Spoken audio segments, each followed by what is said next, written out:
Hai, selamat datang di Business Hack 101, sebuah serial pembelajaran untuk membantu Anda, para pengusaha dan inovator korporat, dalam membangun dan mengembangkan sebuah usaha. Nah, pada episode kali ini kita akan bahas tentang market development. Itu adalah salah satu cara untuk perusahaan Anda bisa bertumbuh, berkembang, atau scale up, ya.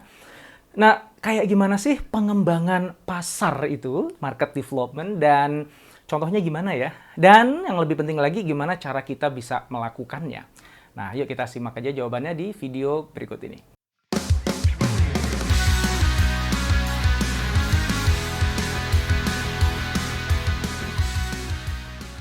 Saya Indrawan Nugroho, CEO dan co-founder Cias Corporate Innovation Asia. Dengan sahabat saya, Saiful Islam dari inginbound.com. nah, kita di episode ini akan bahas tentang market development. Tapi sebelumnya bagi teman-teman yang belum sempat subscribe, silakan tekan tombol subscribe ya, dan nyalakan notifikasinya. Oke, so market development adalah salah satu cara untuk growing business. Pada episode sebelumnya kita udah bahas unsolved metric ya, ada 4 jalur ya, atau strategi yang bisa kita pakai untuk growing business.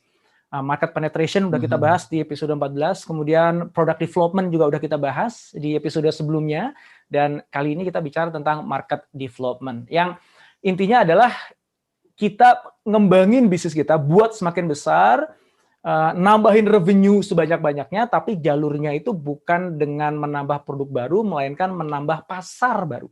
Maka namanya market development. Ya. Jadi yang dijual produknya sama aja, kalaupun ada modifikasi itu minor, tapi ini dijual ke market yang completely baru, yang selama ini belum pernah kita layani. Nah, bisa ada 2 nih yang dimaksud dengan market yang baru. Bisa jadi memang secara geografis itu beda. Jadi misalnya aku tadinya jualnya di Jakarta aja, sekarang aku jualnya di Surabaya. Itu berarti udah berbeda kan geografisnya kan. Atau sama-sama di Jakarta tapi market segmennya berbeda. Tadi aku ngambil market segmen menengah ke atas, sebelumnya menengah ke atas, sekarang aku pengen jual ke menengah ke bawah gitu. Nah, itu udah different market segment. Atau selama ini aku jualnya B2C, jadi jualnya langsung ke customer, retail customer gitu, kemudian saya ingin jual juga ke korporasi dong, B2B. Nah, itu juga new market gitu. Nah, ada syarat nih ternyata teman-teman, ketika teman-teman mau memilih market baru mana nih yang saya ingin masukin. Tapi sebelum sampai ke sana, saya ingin dengar perspektif dari Mas Saiful dulu nih Mas, tentang market development. Silakan Mas. Ya, market development ini bisa dikatakan sebagai bagian dari proses growth tadi ya Coach ya. Jadi scale up. Jadi kita scale up kepada market yang benar-benar baru, yang sebelumnya kita belum pernah garap. Nah, ini menarik. Jadi salah satu cara menambah pundi-pundi revenue bisnis kita adalah dengan menyasar market baru. Nah, karena ini adalah market yang baru, jadi kita benar-benar harus paham behavior dari market baru ini seperti apa. Boleh kita mau moving down maksudnya gini, oke, ini adalah market yang ada segmen di bawah kita akan mengurangi features yang dirasa market di bawah kita ini nggak seberapa butuh nih features ini, atau karena spesifikasinya sebetulnya nggak terlalu tinggi dan ini nggak signifikan buat mereka. Daripada digarap kompetitor, mending kita garap gitu.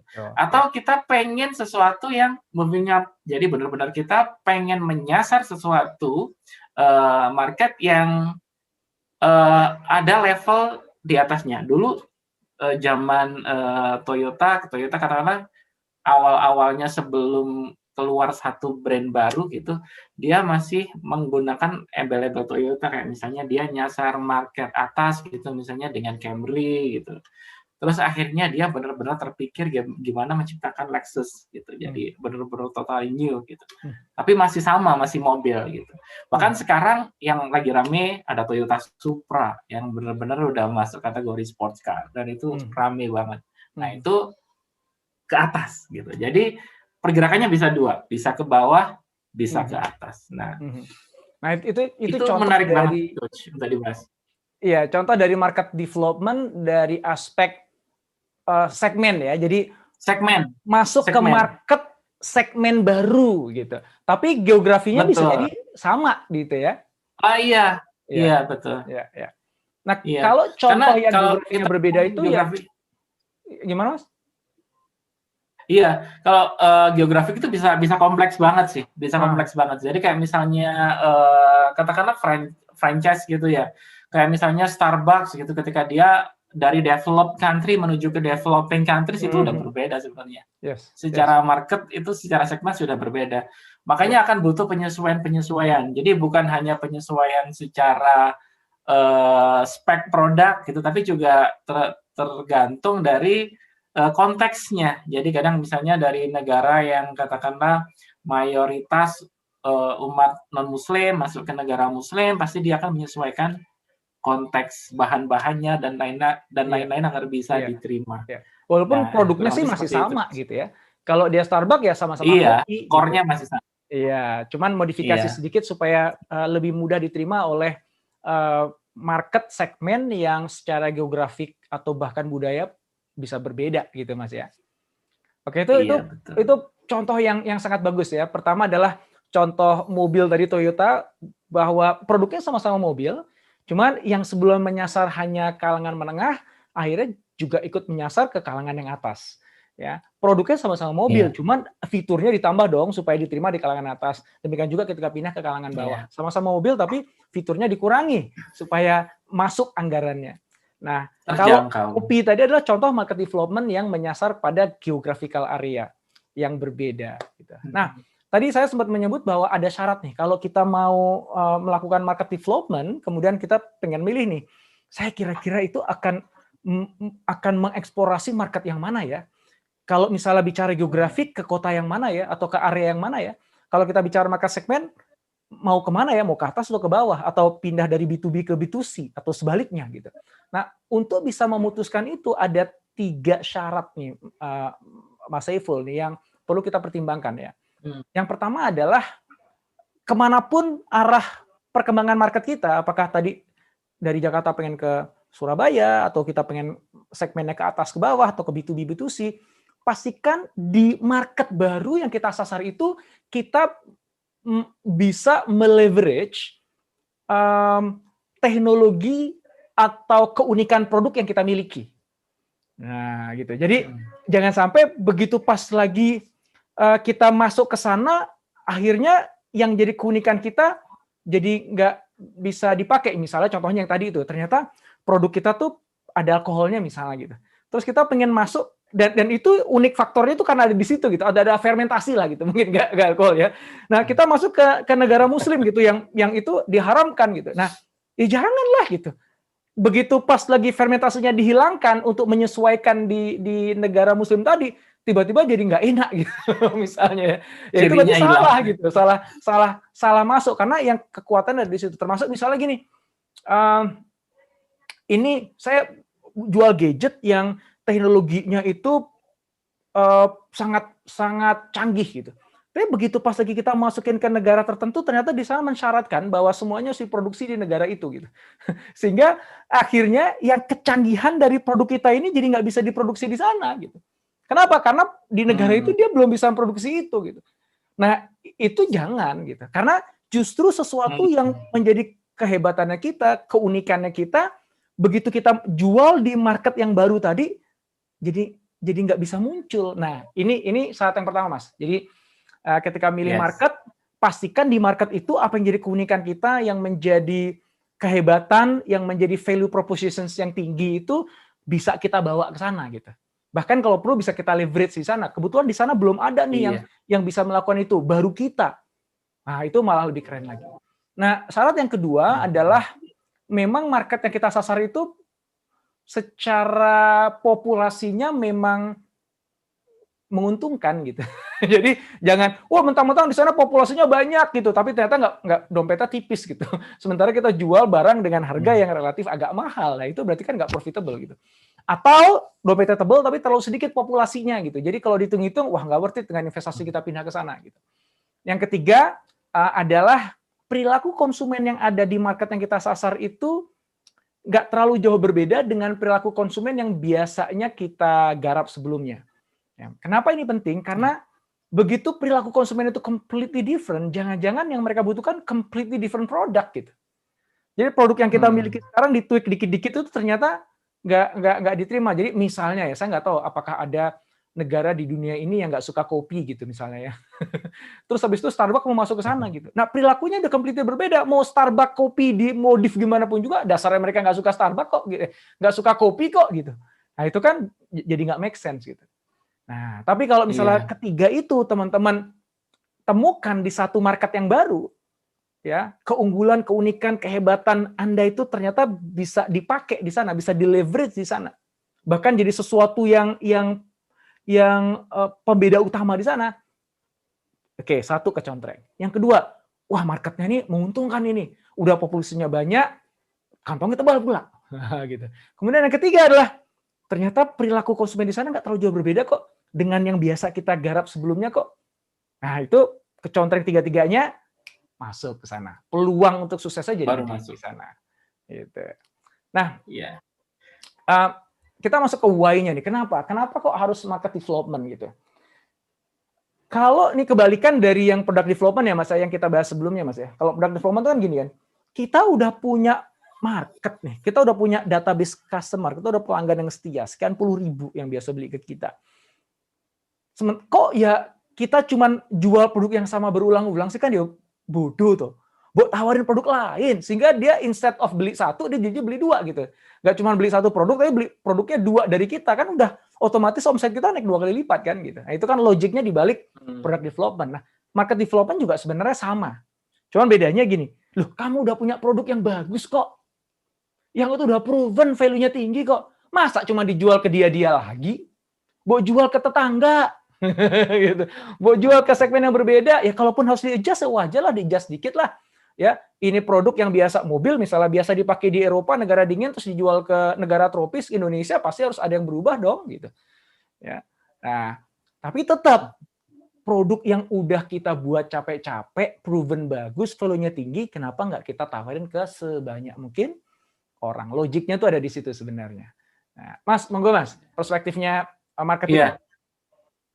Oke, tadi menarik banget. Jadi 3 syarat yang disampaikan oleh Coach Indrawan itu memang benar banget. Jadi perilaku terutama Coach. Jadi jangan sampai perilaku yang berbeda, totally different, kita paksakan sesuatu yang baru. Apakah tidak bisa? Bisa, tapi effort edukasinya yang luar biasa. Jadi pas Coach Indrawan nyampein itu, saya jadi keinget kasusnya Nike. Nike itu pertama kali melihat dengan dia pengen nawarin satu produk sepatu lari gitu ya, di mana dia melihat Cina itu adalah pasar yang luar biasa potensial dengan segitu besarnya populasinya, miliaran populasinya itu, dia benar-benar pasar yang sangat potensial buat Nike. Tetapi ketika dia mau masuk ke sana, dia terkendala dengan perilaku dan culture yang ada di sana. Lari itu adalah sense-nya negatif di sana. Orang yang berlari itu seperti dihukum. Nah, makanya itu ganjalan terbesarnya. Jadi merubah perilaku, merubah mindset itu effort-nya luar biasa edukasinya. Ketika kita menemukan hal seperti ini gitu, maka edukasi atau communication itu benar-benar marketing, itu benar-benar harus dijalankan secara masif, secara serius sampai kita benar-benar merubah mindset, merubah culture yang luar biasa kuatnya itu. Jadi benar-benar kita merontokkan itu dan menggantikan dengan sesuatu yang baru. Makanya kalau tadi Coach bilang kalau itu totally different, jangan dipaksakan. Iya, memang challenge-nya di situ sih, Coach. Jadi bisa dibalik gini, salah satu cara untuk mempermudah kita melakukan market development adalah dari data buyer persona kita. Buyer persona kita melihat dari data penjualan, dari CRM kita bisa melihat tipikal atau perilaku dari customer kita itu seperti apa sih. Dan dari sini kita bisa melakukan riset, melakukan penelitian, melakukan riset, membandingkan kira-kira dari lokasi geografis mana yang memiliki perilaku kurang lebih sama dengan tipikal kita. Katakanlah dari Indonesia kita pengen yang marketnya kurang lebih perilakunya nggak begitu jauh dengan Indonesia, mana? Yang mungkin Malaysia atau Singapura gitu, yang secara culture mungkin dari sisi religius, pengaruh Islamnya masih kuat juga gitu. Nah, itu bisa menjadi pertimbangan untuk mempermudah kita. Nah, sama juga dalam konsep inbound marketing flywheel, Coach.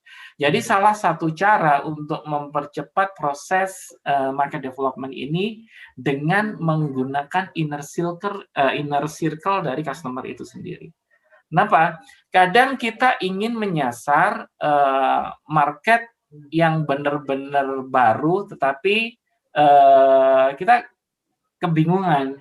Kebingungannya maksudnya gini, kita kebingungannya mau jump ke sini, takutnya ada rejection atau penolakan dari market tersebut. Karena kita nggak dikenal nih sama mereka. Nah, salah satu cara untuk menjembatani market development ini adalah dengan kekuatan dari ini sendiri, dari customer kita sendiri. Misalnya, awalnya kita menyasar family nih. Pertama kita bikin produk untuk orang tua gitu. Akhirnya kita kembangkan nih untuk anaknya. Jadi kan nanti kita menjadi jembatan marketing kita itu dari ambasadornya, istilahnya ambasadornya dari customer kita itu sendiri. Ini untuk memperkecil friction atau penolakan itu tadi. Nah, itu salah satu triknya sih. Ya agak teknis sih, Coach ya. Tapi kurang lebih seperti itu sih. Dengan bantuan existing customer. Ya, itu valuable banget tuh, teman-teman tuh.